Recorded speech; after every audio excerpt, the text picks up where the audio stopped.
जब आप ये कहते हैं कि मैं रोज़ उतना पढ़ नहीं पाता हूँ, इसके बुनियादी तौर पर 2-3 रीज़न्स हो सकते हैं।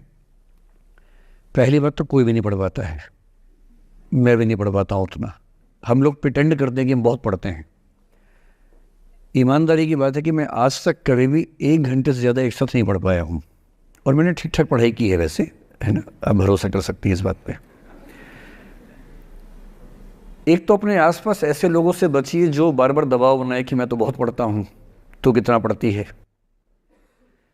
आप कितने घंटे का टारगेट लेके चल रहे हैं, एक प्रॉब्लम ये भी हो सकती है। आपकी उम्र में कॉलेज के अलावा अगर आप 3-4 घंटे पढ़ लेते हैं तो पर्याप्त है। कॉलेज के 3 साल सिर्फ पढ़ाई के लिए नहीं है, पढ़ाई से ज़्यादा सीखने के साल हैं, मंच पे आने के साल हैं। दोस्तों के साथ फिल्म देखिए, दोस्तों के साथ आउटिंग पे जाइए, रेस्टोरेंट में बैठ के खूब बकवास कीजिए उनके साथ। उसमें जो सीखेंगे वो केवल पढ़ाई से नहीं सीखेंगे। तो दिन में 3-4 घंटे बहुत होते हैं। और बाकी मैं एडवाइस करता हूँ बच्चों को कि बहुत सारी एक्टिविटीज़, जिसमें से एक एक्टिविटी चाय की दुकान पर दोस्तों के साथ बैठना, 1 घंटे बात करना भी शामिल है। पर्सनैलिटी ग्रूमिंग के लिए बहुत ज़रूरी है। फिर आप लोगों की उम्र में इमोशंस थोड़े उठापटक होती रहती है। अगर आप महीने के 30 दिन में से 6-7 दिन बीच में नहीं पढ़ पाते डिस्टर्बेंस से, तो इसका मतलब है कि आप दिमागी तौर पर एकदम ठीक हैं। चिंता उनकी है कि जो रोज़ पढ़ रहे हैं। इसका मतलब वो अपनी उम्र में जी नहीं रहे, वो किसी और उम्र में जी रहे हैं। तो ठीक है, कभी कभी डिस्टर्बेंस आएगी, उसको एंजॉय कीजिए। डिस्टर्बेंस बस सुंदर प्यारी होनी चाहिए, इतना ध्यान रखिए, है ना। जिसकी वजह से नींद उड़ी हुई है वो अच्छा होना चाहिए, बाकी तो ठीक है। नमस्कार सर। नमस्कार सर, मेरा नाम रश्मि श्रीवास्तव है और मैं यहाँ हिंदी ऑनर्स 2य वर्ष की छात्रा हूँ।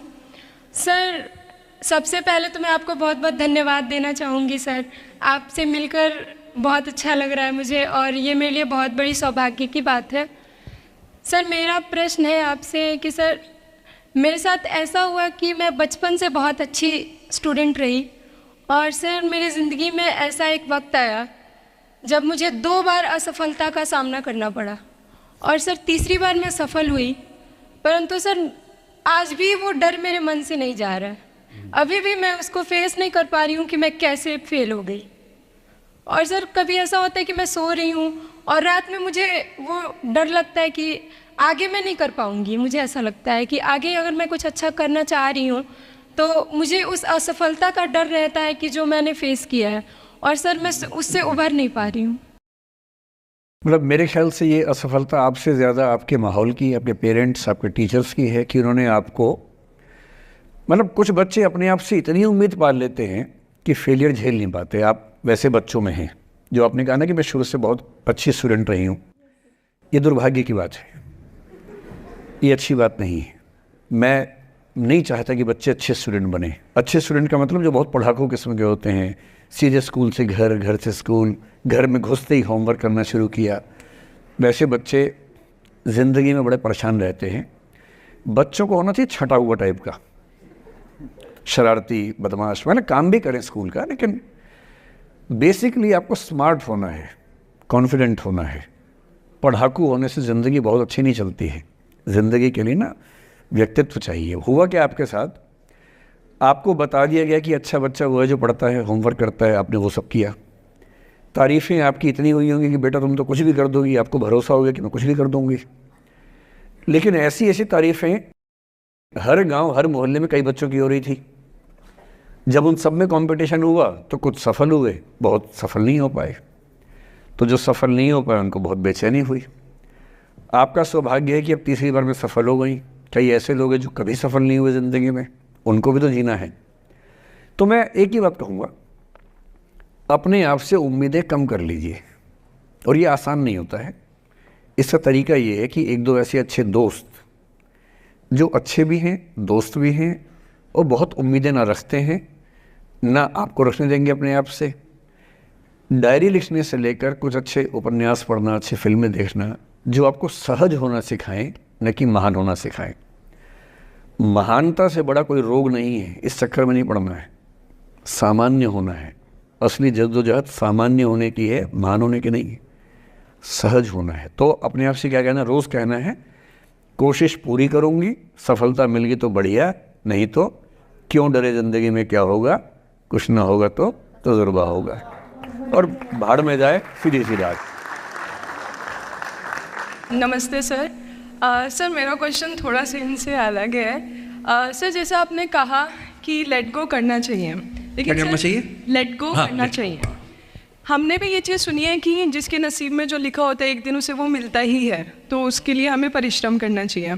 तो सर एक इनके बीच में क्या एक थिन लाइन नहीं है कि हमने सोचा जैसे 71st डे पर मुझे ऐसा लग रहा है कि अब मुझसे और नहीं होगा, अब मैं नहीं करूँगी, माना कि वो गिव अप भी कहा जाता है, लेकिन अगर मेरे नसीब में है कि नहीं यार कल ये तुझसे हो जाएगा, अगर मैं कोई भी टास्क कर रही हूँ कल ये कंप्लीट होगा, लेकिन मैं सोचूँ नहीं मेरे से ये प्रेशर नहीं हो रहा, I should let go this, I should start some other thing, तो क्या ये मुझे लेट गो करना कभी रिग्रेट नहीं कर सकते क्या लाइफ में, यार एक दिन और ट्राई कर लेते तो शायद मिल ही जाता?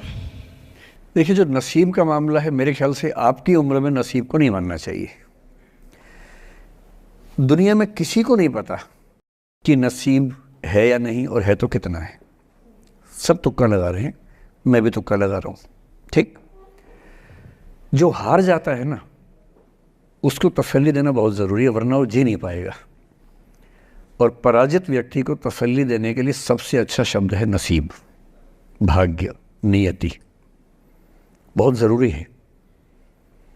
और इसलिए एक उम्र के बाद गीता का सार पढ़ना बहुत ज़रूरी है। समझना पड़ता है कि सब कुछ हमारे हाथ में नहीं होता है, सच में नहीं होता है, पर इसका मतलब ये भी नहीं है कि सब कुछ किसी और के हाथ में होता है। अगर ऐसा होता तो बिना मेहनत करने वाले आईएएस बन जाते या कुछ भी बन जाते। ये हो सकता है कि आईएएस बनने के एग्ज़ाम में 10 ने मेहनत की, उनमें से 8 का हुआ, 2 का नहीं हुआ, पर यह नहीं हो सकता कि एक आदमी ने मेहनत नहीं की तो उसका आईएएस हो गया। बिना मेहनत के तो नसीब भी नहीं मिलने वाला है। इसलिए ये मान लीजिए कि कुछ ना कुछ चीज़ें हमारे कंट्रोल में नहीं हैं, लेकिन जितना कंट्रोल में है उस पर पूरी ताकत लगाएंगे, पूरा डिसिप्लिन रखेंगे, तो हम अपनी किस्मत सबसे अच्छी लिख पाएंगे। सबसे अच्छी मतलब बाकियों से नहीं, मेरी जितनी अच्छी हो सकती है उतनी अच्छी लिख पाएंगे। और इसलिए अगर आपको लगे कि मैं नहीं कर पाऊंगी कोई काम, तो उसको गिव अप ही कहते हैं। लेट गो का मतलब तब होता है जब आप मन भर चुका है, अब उसकी ज़रूरत महसूस नहीं हो रही। जैसे आईएएस बनने की कोशिश कर रहे हैं, नहीं बन पाए, तैयारी छोड़ दी, गिव अप है। बन गए, नौकरी की, मज़ा नहीं आया, छोड़ दिया, ये लेट गो है। लेट गो करने के लिए पहले हासिल करना पड़ता है, या हासिल होने से पहले उस मनोभूमि पर पहुंचना पड़ता है जहां हासिल होने का सुख आपने महसूस कर लिया और उसमें मज़ा नहीं आया, ठीक ही है, औसत है, तब छोड़ दिया। इसलिए आपकी उम्र को शोभा नहीं देता कि हम नसीब की बात करें, ये शोभा देता है मेरी उम्र को। तो 30-40 के बाद नसीब, भाग्य, नियति चलेगा। फिलहाल कर्म पे भरोसा कीजिए, मेहनत, डिसिप्लिन, और मोटिवेशन से ज़्यादा महत्वपूर्ण है डिसिप्लिन, ध्यान रखिएगा। मोटिवेशन का ग्राफ ऐसा होता है, फिर ऐसे नीचे आता है धीरे धीरे, डिसिप्लिन ऐसे रहता है। और डिसिप्लिन वाला व्यक्ति हमेशा मोटिवेशन वाले व्यक्ति से ज़्यादा सफल होगा, ये मान के चलिए। सबसे अच्छा क्या है? Motivation with discipline. तो कोशिश कीजिए कि नसीब पे ना छोड़िए, अपने भरोसे कीजिए। All the best.